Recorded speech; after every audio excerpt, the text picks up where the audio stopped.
Hello guys, I don't know if you can see me, but welcome to the here and now. I have gotten the call to do another reading. I don't know what about, so let's just hop on into it, shall we? I'm using the Path of Light Oracle deck, inspired by the teachings of the Bhagavad Gita. This is open for anyone of any secular or non-secular tradition. Alright, subordinate the ego.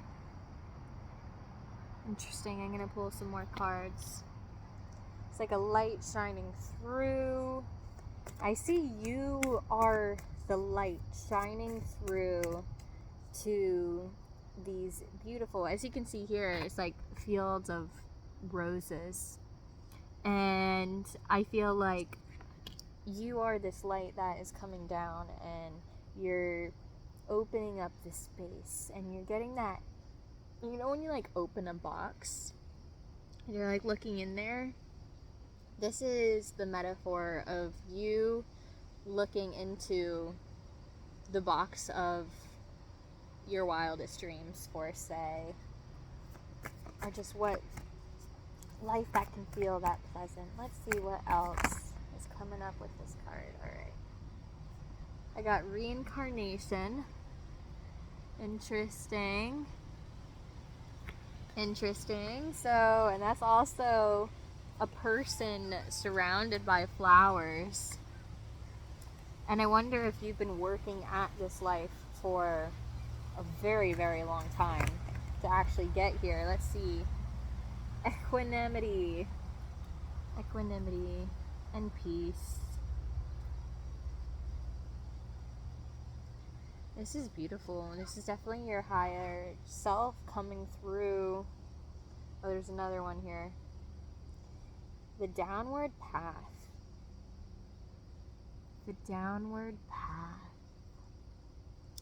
Alright, I kind of want to sit with this for a second. And if we need to read from the deck, we totally can.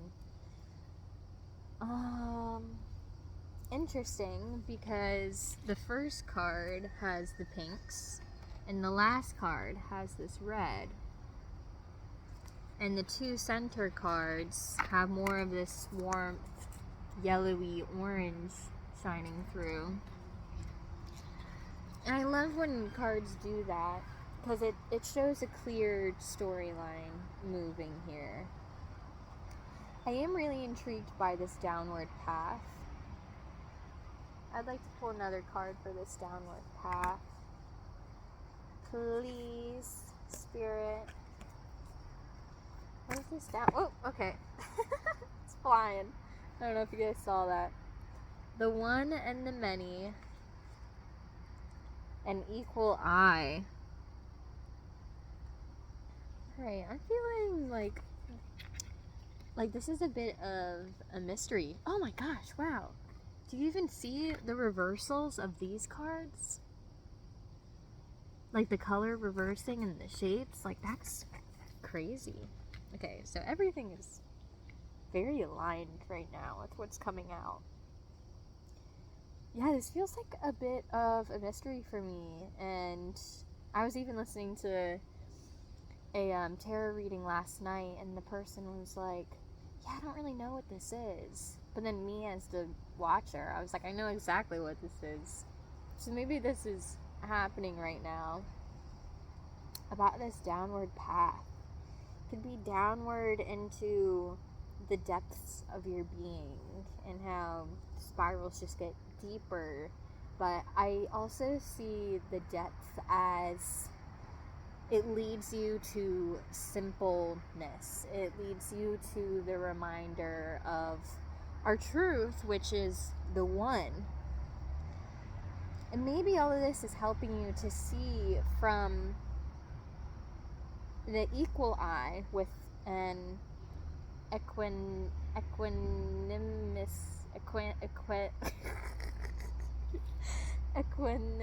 view. You get it. Just from this like tender loving, I'm really seeing like, or I'm really imagining, seeing with the eyes of God, and you've been working your way to get to this point. Past lifetime stuff for sure. For sure. You're a really, really interesting person. Really beautiful person. Let's see, what other messages, or do you want me to read? I feel like there may be a message in the reading. Okay. Yeah, this is a great deck. I stopped buying decks for a while, but I had a Bhagavad Gita deck come on to my Etsy, and I was like, I don't know, this looks like really janky kind of, but I was like, I love the idea of a Bhagavad Gita deck. And then I was in Charlottesville, Virginia, and I randomly saw this one, and I saw it was Bhagavad Gita. I'm like, are you kidding me? Okay, Spirit, like, loud and clear. And it's a beautiful deck. So let's look at this, the downward path for you. And this could be in this life, this could be across multiple lifetimes. Let's kind of see what comes up. I'm going to skim the reading. Every human heart can become consumed by darkness, but only if you allow yourself to brood on your anger and other destructive qualities. Therefore, maintain watch over your mind and thoughts, for they can create a heaven or hell for you, internally and externally. Lust, anger, and greed are the 3 gates to psychological hell. Renounce these destructive forces. Lust, anger, and greed. So, I really think that this quote-unquote downward path, bringing up the lust, the anger, the greed, this could have all been in one lifetime, this could have been across many. This all really needed to come up so you could choose for yourself the path you want to go down. But also, I'm getting this feeling that this was already destined for you. Like, you already knew this was going to happen. So maybe you signed up for, 800 years of life to come back to this same place of oneness, but so you could get the experience. And now I'm just hearing, like, play, be reminded to play. Like, you've done so much good work. You've done so much good work that is not going unaccounted for. And there may even be some, like, there may be advice you get or guidance that you get that you're like, I actually already, I know this. Like, I've been practicing this. Or certain subjects are more natural and innate for you. And you can see your peers around you are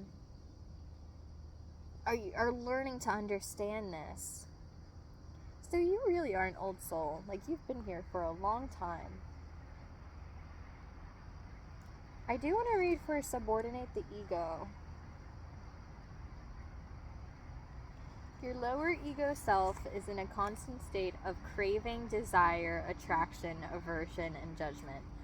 All of those are also a part of, like, the downward path, the things that, what are you creating for yourself, your internal heaven or your hell? The more you allow this aspect to rule, the more dissatisfied and unfulfilled you are. Train yourself instead to align and connect with your true higher self to experience lasting satisfaction and fulfillment. Let the self, capital S self / soul, rule the mind and ego and their endless desires. Yeah.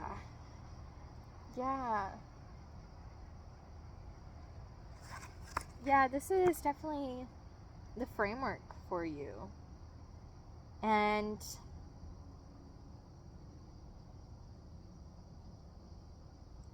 I'm going to go ahead and say it. I feel like this may be your last life as human in this way of learning these lessons.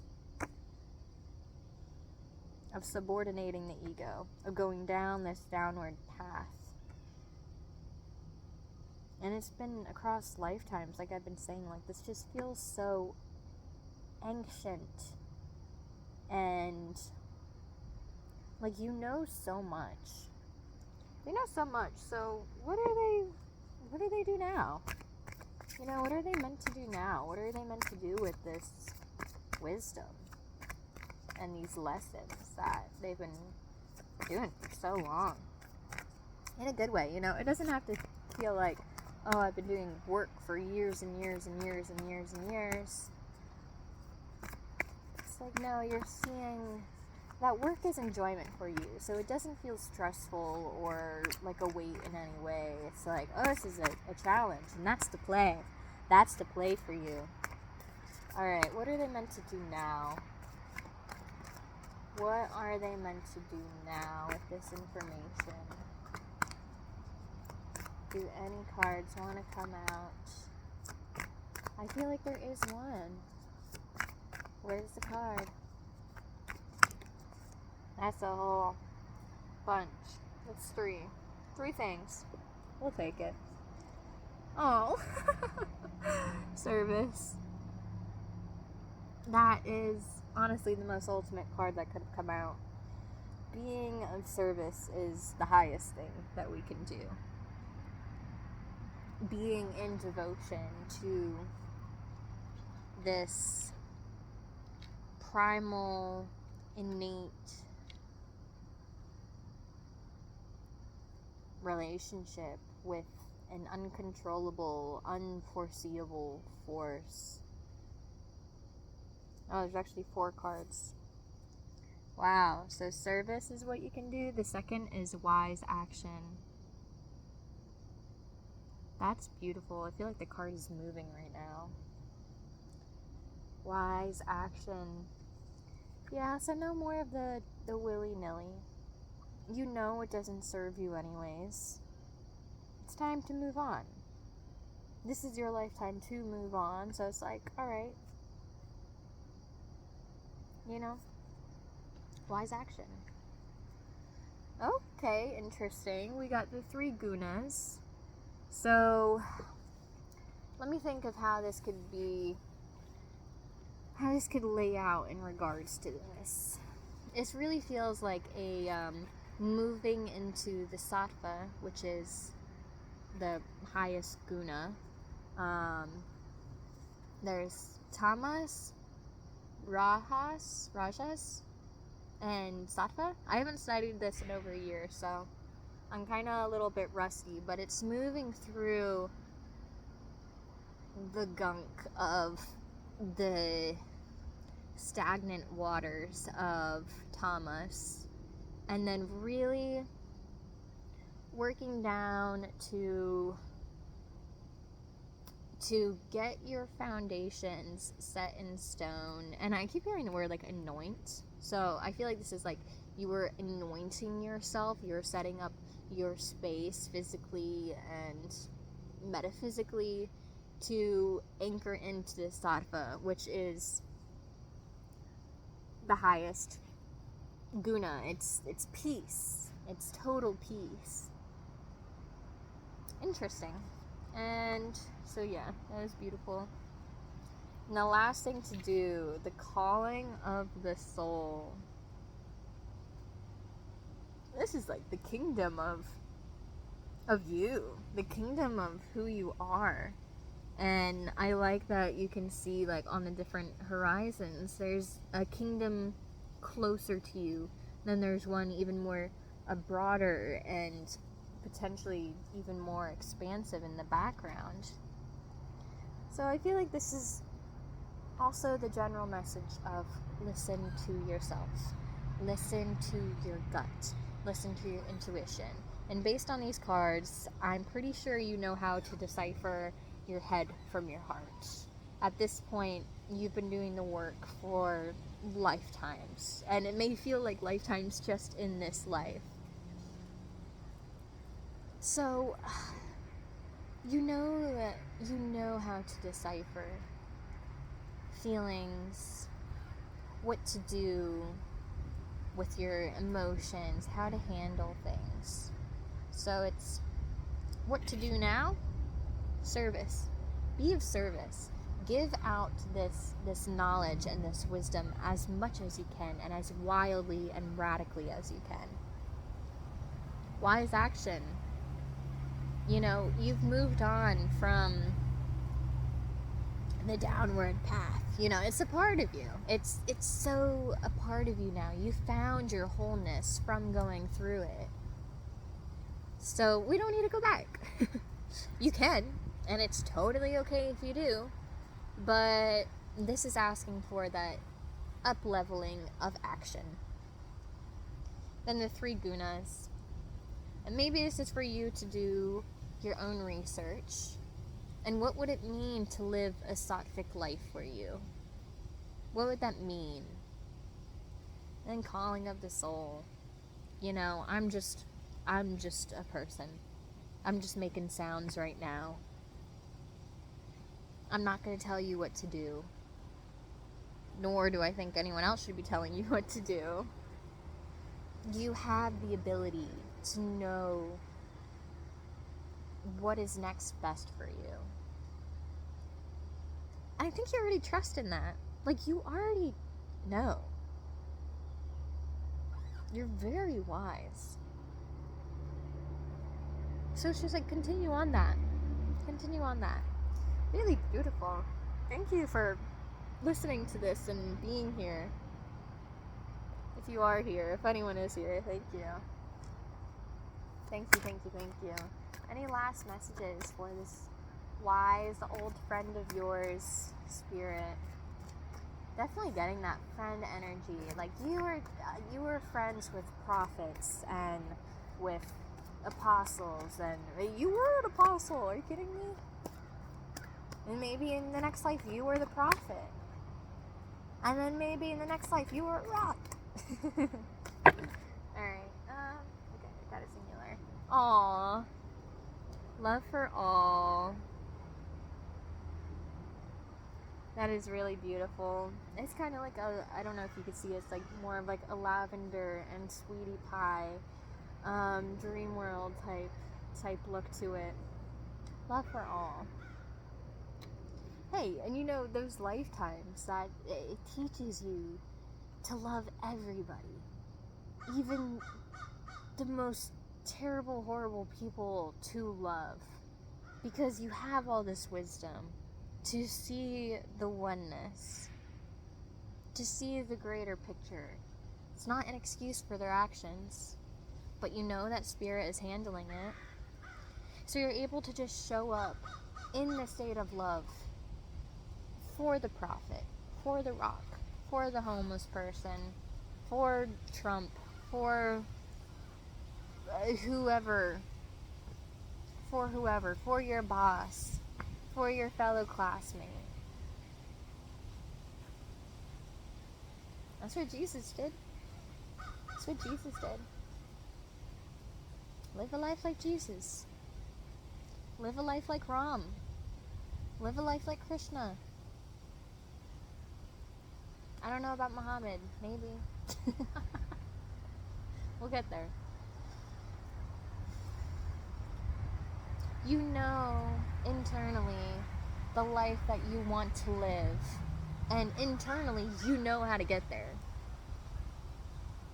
So just do it. That's not even like trust.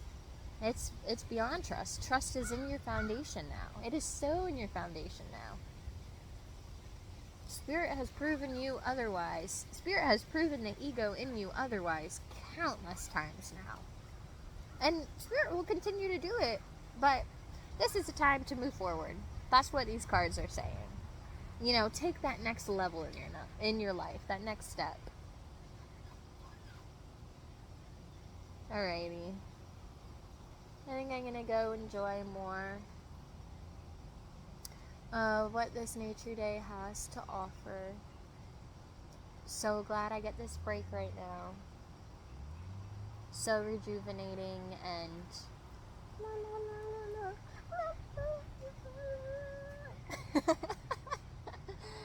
okay. Alright, I love you guys.